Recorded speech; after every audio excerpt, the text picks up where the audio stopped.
Kevin Huerter on the move, Harrison Barnes staying put, and the Sacramento Kings not making a major trade for another star. These are some of the gut feelings that I have about this offseason for Sacramento, and I'll explain them right here on Locked On Kings.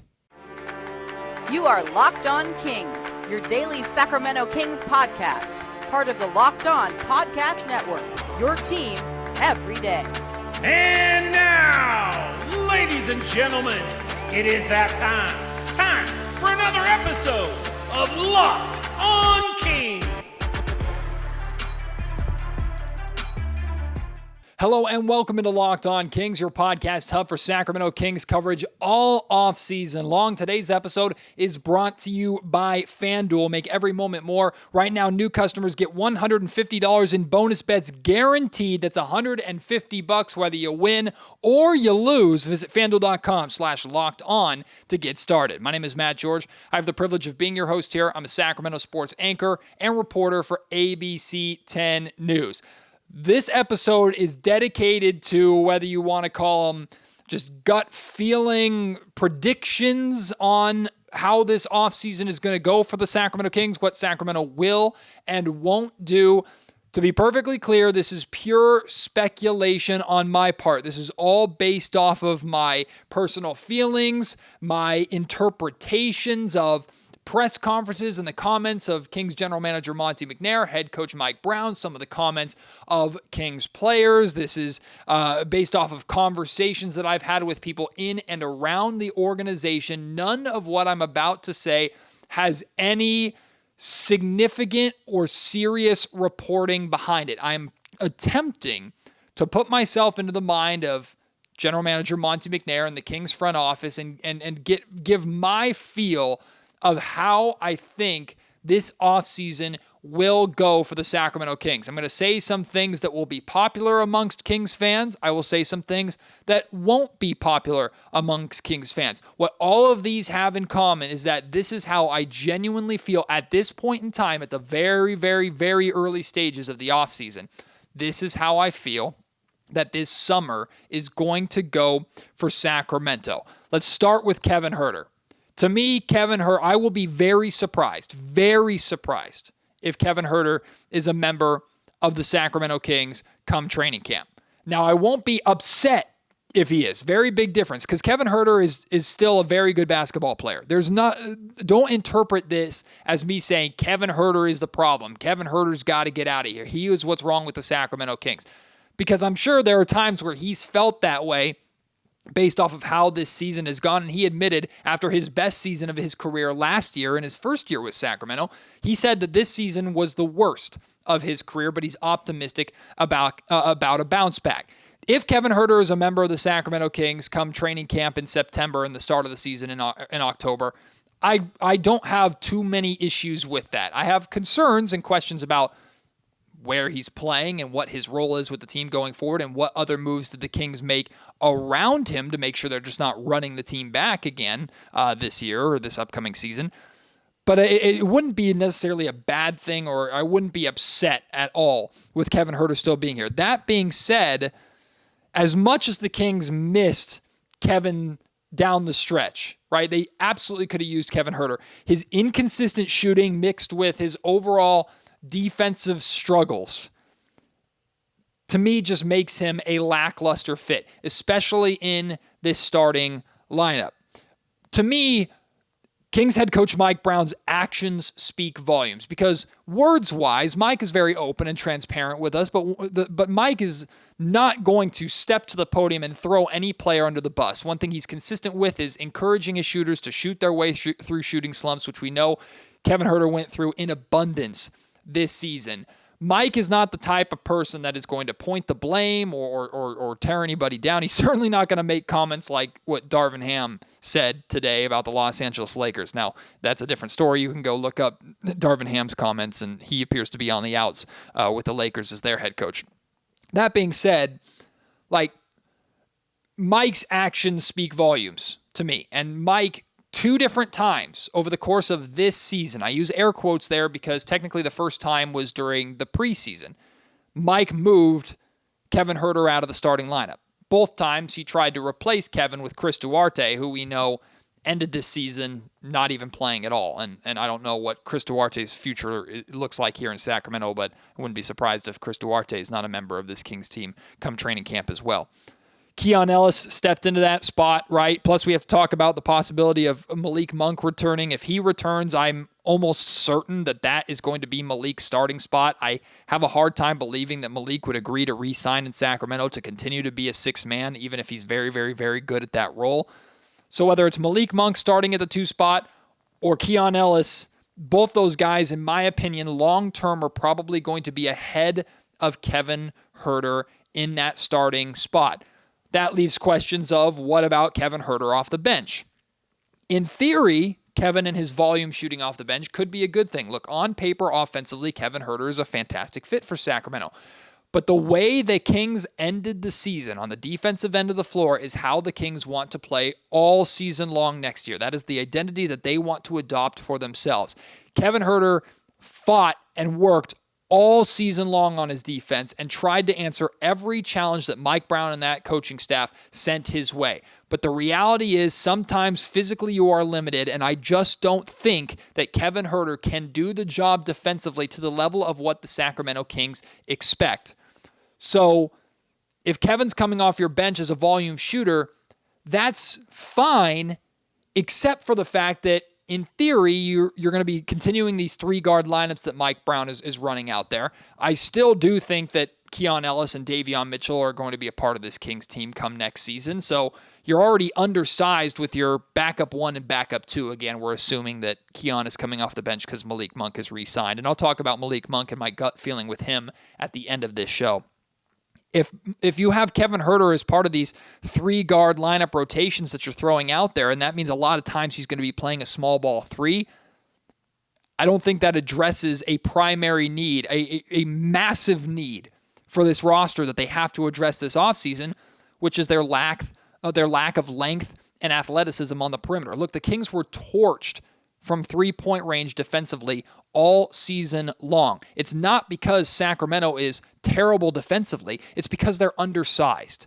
And yes, their closeouts needed work, but also it's a lot easier to disrupt a shot on a closeout if you're 6'8" than if you're 6'4", 6'5". Those inches make a difference, right? Especially in a closeout and disrupting a shooter. That's one of the major reasons why I think the Kings struggled so mightily on the perimeter, or guarding the perimeter and defending the 3. So if you keep Kevin Huerter as coming off your bench, it's not a terrible thing, but I just don't think it makes sense. All of these thoughts I've collected together to just come to the assumption that if the Kings are going to trade a starter from last season, Kevin Huerter is the top of my list. And again, writing on the wall, Mike Brown's actions, it just felt like Kevin was more on the outside than he was on the inside of this Kings core and where they're trying to go. Again, purely speculation. Also, important to note, Kevin Huerter is on a great contract, right? A very tradable contract. He's got 2 more years on his deal. Next year is worth $16.8 million. The following year, $17.9 million. That is nothing. Nothing in today's NBA, especially with the new TV deal that's right around the corner for the NBA and for Commissioner Adam Silver coming up. So that is a very, very good tradable contract. Shooting is highly valued in the NBA. There will be a market for Kevin Huerter. What can the Kings get for him? That's a different conversation for another time. But gut feeling, I think the Kings will move on from Kevin Huerter. Now, the other name of a starter the Kings could potentially move on from is Harrison Barnes. And if you were to ask me 2 or so months ago, let's say the beginning of the year, you were to ask me, who do you think will be stay and who do you think will be gone with Harrison Barnes and Kevin Huerter? I honestly would have told you I would think both of them would be gone. And there still is a chance that both of them could be gone. I think it's more likely that both are gone than both are still here. That being said, I don't think Harrison Barnes is going anywhere. It's not because he's untradeable. He's also on a very good contract, a very reasonable contract. It has everything to do with his position and his size. The Kings need more players built like HB. It's as simple as that. The Kings truly cannot afford to lose players the size and length of HB. That does not give him a get-out-of-jail-free card. That does not mean that he is absolutely 100% safe just because of his measurements and his intangibles, right? Because, of course, Harrison Barnes is not untradeable. The Kings definitely needed more out of him at times, a lot of the time. And there's definitely, I saw someone put out an article, I can't remember who it was, of like player grades for this season. That's something that I'm going to be doing here on Locked On Kings here in the near future as well. And they gave Harrison Barnes an F, which I think was a little harsh. But I get why fans feel that way. Man, resigning Harrison Barnes was a disaster. Kings got to move on from Harrison Barnes. I'm not saying the Kings aren't going to weigh their options and discuss him and involve him in conversations. But if you're moving on from HB, you better be getting a player or multiple players of his position, his length, his athleticism, his size back.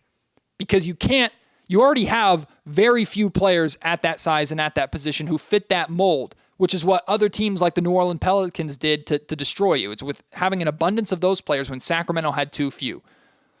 That alone makes me think that the Kings are going to look to shop Kevin Huerter far more than they're going to look to shop Harrison Barnes.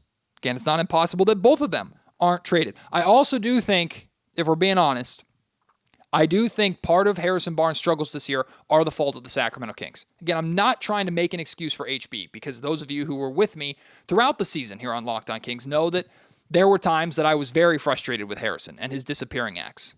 It happened a lot more in the first half of the season than it did in the second half of the season. And a lot of that had to do with the Kings straight up misusing him. I think the Kings were not using him properly. I think the Kings went away from Harrison's strengths and especially went away from Kevin Huerter's strengths on the offensive end, whether it was because they had more of a focus on making the Keegan, Fox, and Sabonis core work. Whatever the reason was, in the second half of the season, clearly something switched. They started to get everybody more involved, and that's where we started to see more consistency out of HB. That doesn't mean that the disappearing acts didn't still happen, but they were a lot fewer and far between than they were earlier on in the season. I think Harrison Barnes still has a role to play with Sacramento. I also think if HB is sticking around, it's very unlikely that he's coming off the bench. And I think some of you are going to react not well to that, because some of you are thinking, yeah, I don't mind HB staying here, but the Kings got to replace him in the starting lineup. Go out and get a Kyle Kuzma, have Kyle start next to Keegan Murray, and have HB come off the bench. You've added a player of the kind of the size and length and athleticism that you need, but Harrison coming off the bench, I don't see it. I think it's unlikely, because I don't know how the Kings get a better option at his position without trading at least him. I don't see how the Kings could. Maybe it's a package of like a Kevin Huerter, a Davion Mitchell, and multiple first-round picks to go out and get a player that replaces Harrison in the starting lineup and lines up next to Keegan as a wing. That's possible. I feel like it's unlikely. And a lot of that leads into my next gut feeling. Has everything to do with the Kings not making a massive trade. I'll get into that here in just a second. Today's episode of the Locked On Kings podcast is brought to you by DoorDash, which is perfect to solve that Mother's Day gift-giving crisis that I know at least a handful of you are going through. Why? Because I'm going through it myself. However, I've solved it. I figured out a gift to give my wife, who of course is the mother of my child, a gift to give my own mom, even my mother-in-law, and I got all of these gifts through DoorDash. Moms are a gift. So we want to give her the best gifts to show her just a token of our appreciation, right? And you can get the best of flowers, of tech, of beauty products, whatever it is that your mom is interested in or the mother in your life is interested in, you can find those and have them delivered directly to your door or directly to their door with DoorDash. This Mother's Day, get something thoughtful for mom on DoorDash. Surprise her with a fresh bouquet of flowers, the latest tech, gift cards, self-care treats, so many things that can make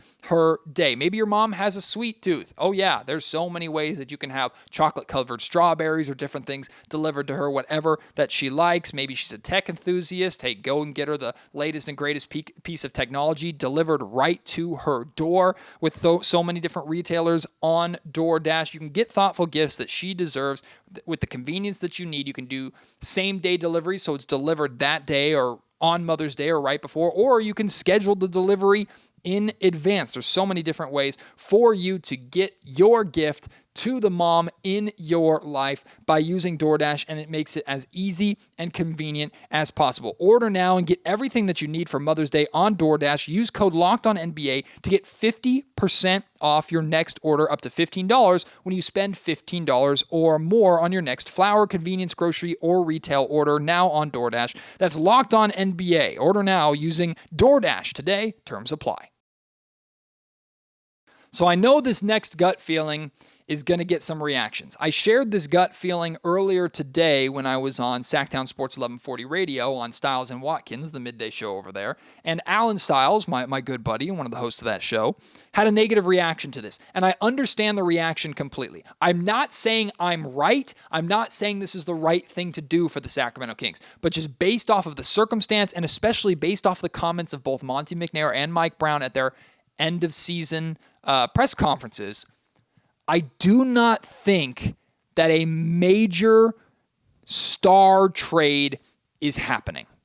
I do not think it's going to happen. Now, I do believe that the Kings will be involved in conversations. And one thing I stand by that I've made very, very clear, and I'll continue to say this all offseason long, Monte McNair does not get a pass for being involved in trade conversations that don't go anywhere, and then he throws his hands up at the end of the day and goes like, we tried, but it wasn't good enough. Like, and I'm not saying Monty's doing that. I'm not saying Monty's looking for a handout or anything like that, or forgiveness or anything like that. I'm just making it perfectly clear. Like, at this point, Monty is judged on what he is able to do, not what he tried to do.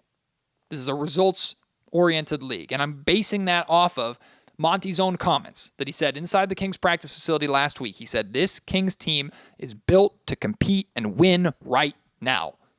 Well, to compete and win at the level of the Western Conference, this team needs some work. This team needs some upgrades. I 100% don't believe that Monty's just going to sit on his hands and wait and try and wait it out, right? But I do believe, based off of some of Monty's comments and based off the comments of Mike Brown, who said this team could have easily won 50, 51, 52 games last year, even with the difficulty in the West. And I agree with him because they blew some big leads. They also lost some games against opponents they should not be losing to. Plus, they dealt with the injuries that they dealt with this season. The Kings are not a star away from being in a significantly better position and being a playoff team in the Western Conference. They're not. Maybe a star away from being a legitimate championship contender as early as next season. And if you might be responding to that going, well, yeah, Matt, what the heck's the point of playing if you're not trying to win a championship next year? So I hear you on that. I, at this point in time, gut feeling, think that the Kings are more willing to make kind of a mid-tier move or a mid-tier trade to bolster this roster rather than throw all their picks and a couple of exciting young players at the wall or at a team to try and get a star in here. I see people talking about Kevin Durant with the Phoenix Suns. It's not happening, right? There are some names out there, big names, that I could see the Kings being involved in the sweepstakes, right? You have what's going on in New Orleans. Maybe it's Brandon Ingram.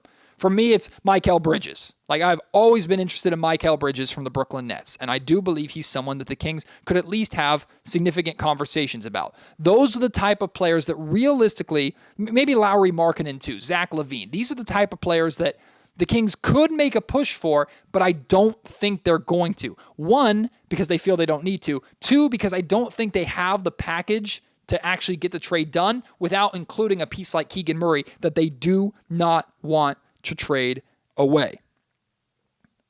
I'm thinking mid-tier talent. Like maybe a Kyle Kuzma trade. We've been talking and speculating about Kyle Kuzma trades for years. I have no idea if that's going to go away or not. But to me, Kyle Kuzma is not on the same tier as the Bridges or Ingram or Markkanen or LaVine. Even if the Washington Wizards are going to ask for that, it's not happening. Maybe it's a Herb Jones. He could be on the outs in New Orleans with everything going on right now. Wing type help. Those are the type of players and those are the type of trades that the Sacramento Kings, I think, are going to look to target and are more likely to happen this summer than a massive swing move. Just gut feeling speculation on my part. That's just how I'm feeling at this point in time. Again, does not mean that's the right decision. But I feel like the Kings don't feel like they need to make a massive swing trade like maybe some other teams feel right now. Maybe that's them still being too patient when they shouldn't be? I don't know. I'd love to hear your feedback and your thoughts on that. Plus, feel free to share with me your gut feelings on how you expect this offseason is going to go. If you agree with me, great. If you disagree with me, great. Let's talk about it. You can reach me on Twitter at MattGeorgeSack. You can email me, mattgeorgesports@gmail.com. And you can comment on the YouTube video if you're watching on YouTube in the comment section down below. Speaking of trades, though, here is a gut feeling and a trade that I think is going to happen. I think this year's draft pick, which is likely going to be 13. It sucks that we have to pay attention to the freaking draft lottery again. The Kings have the best odds of the 13th pick. A tiny, tiny chance. It's like less than 5% for the Kings to move into the top 4. Maybe 5% might even be too high. I have no idea. I'm pissed that I have to even care about the draft lottery.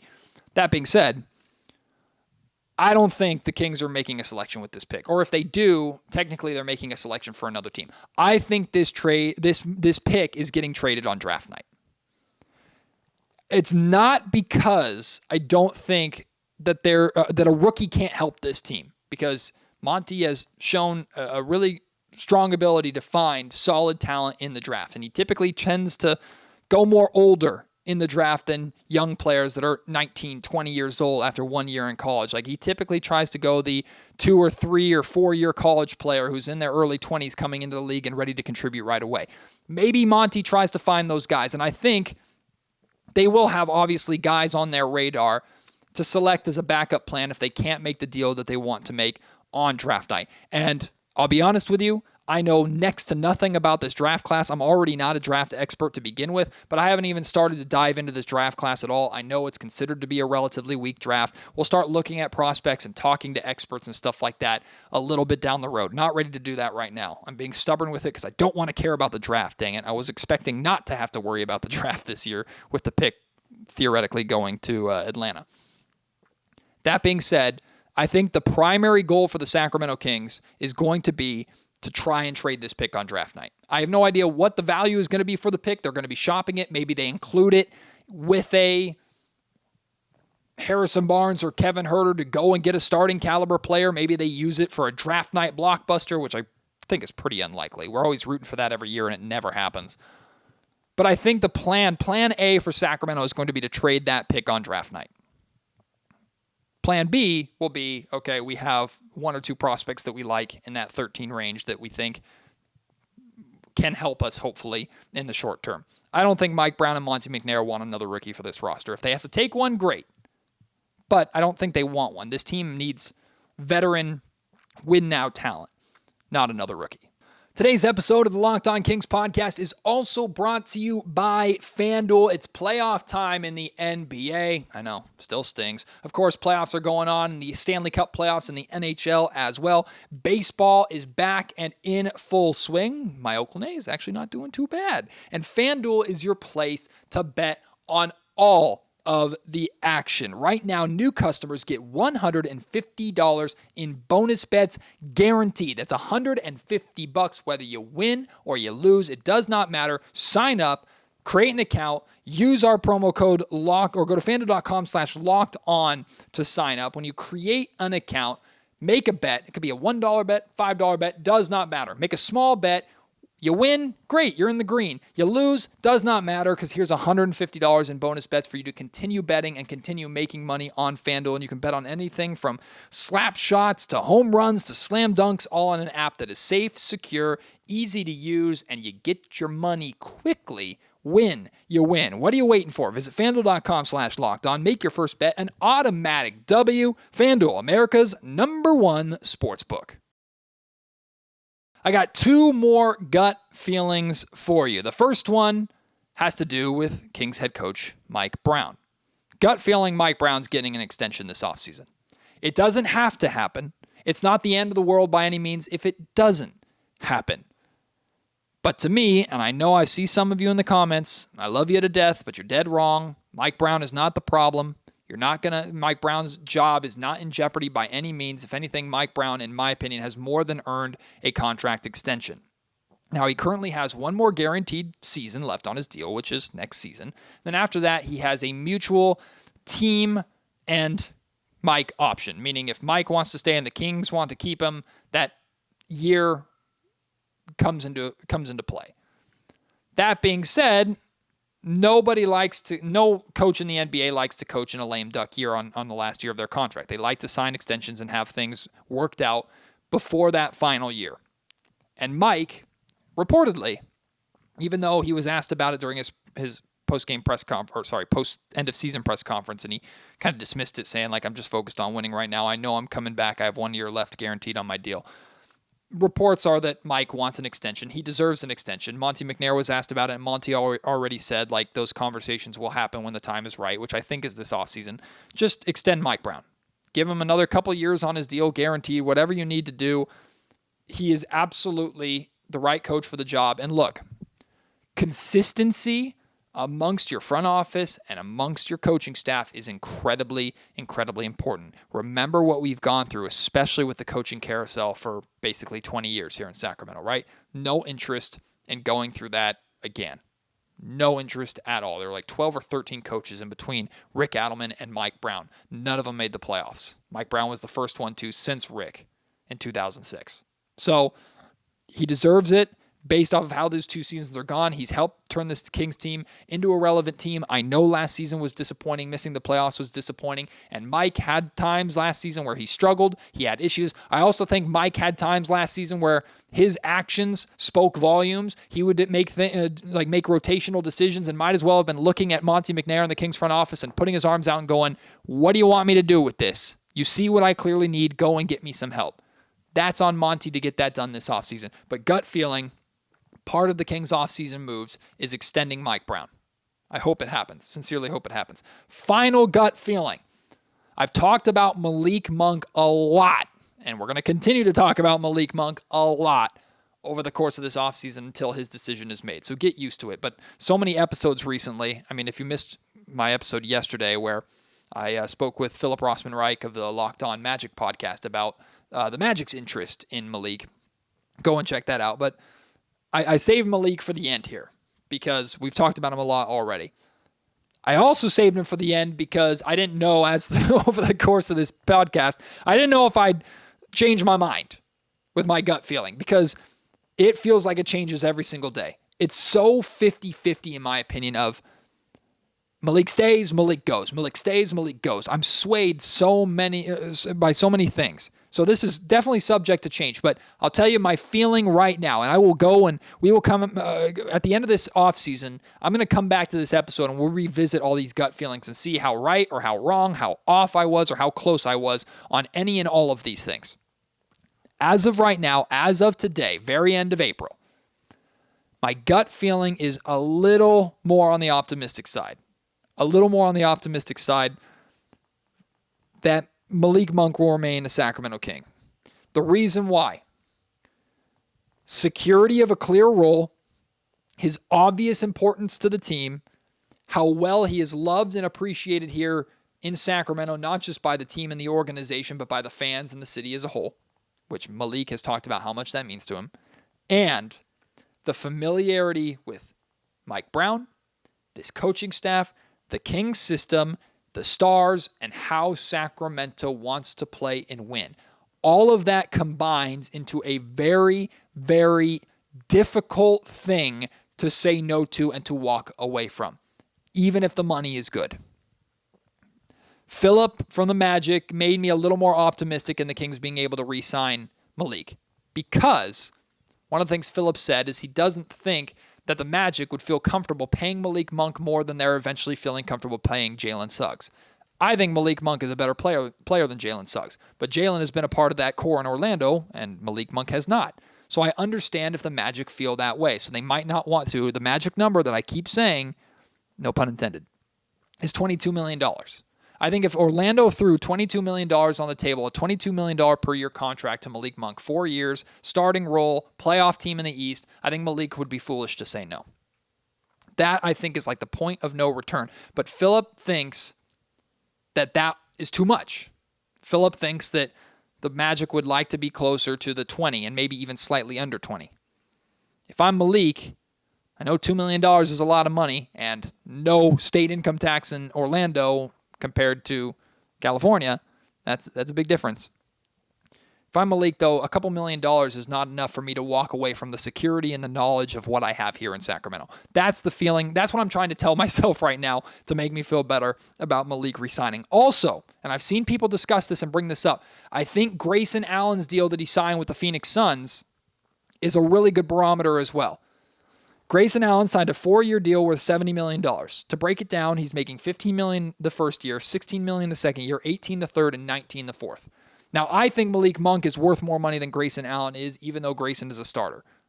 Like, Malik is worth more money than Grayson. Not a whole heck of a lot, because I think what this contract does is it sets kind of the baseline market value or idea of what Malik's worth will be. This was 4 years, $70 million. It starts at $15 million the first year. Obviously, we know the Kings can pay $17.5 million the first year of their contract because of the early bird rights. So you start, maybe it's I don't know what the exact figure would be, but maybe it's a 4-year deal with increasing salary year over year. It starts at $17.5 million the first year. So maybe it's I don't know. I'm completely spitballing here because I have no idea if this even works, but like a 4-year, $80 million contract with increased value every single year. Excuse me. Again, spitballing. I genuinely don't know if that works or not. And if it doesn't work, you can call me an idiot in the comments because I haven't researched this far. I'm just speculating off the top of my head.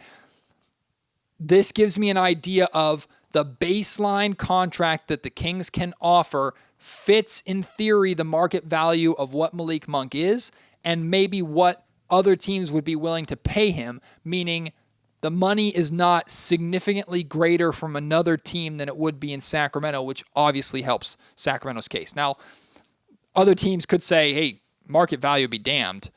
We're throwing the bag at him just to make sure we secure him. And the Kings can't compete with that. If a team decides to do that, Sacramento's kind of SOL, right? But maybe this Grayson Allen contract gives us a little more confidence that that's less likely to happen. So those are my gut feelings. Again, I'll run through them really quick. Kevin Huerter on the move. Harrison Barnes staying put. Kings unlikely to make a major trade. This year's pick being moved on draft night. Mike Brown contract extension and Malik Monk staying in Sacramento. As of now, those are my gut feelings. We'll find out in a couple of months how right or wrong I am. What are your gut feelings? Let me know. Again, hit me up on Twitter or X. Matt George, at Matt George Sack, SAC. You can email me, mattgeorgesports@gmail.com. Leave your thoughts in the YouTube comments section down below. Appreciate your thoughts. Appreciate you listening. Can't wait to have you join me on the next episode of Locked On Kings. Until then, my name is Matt George. You've been listening to the Locked On Kings podcast, part of the Locked On Podcast Network.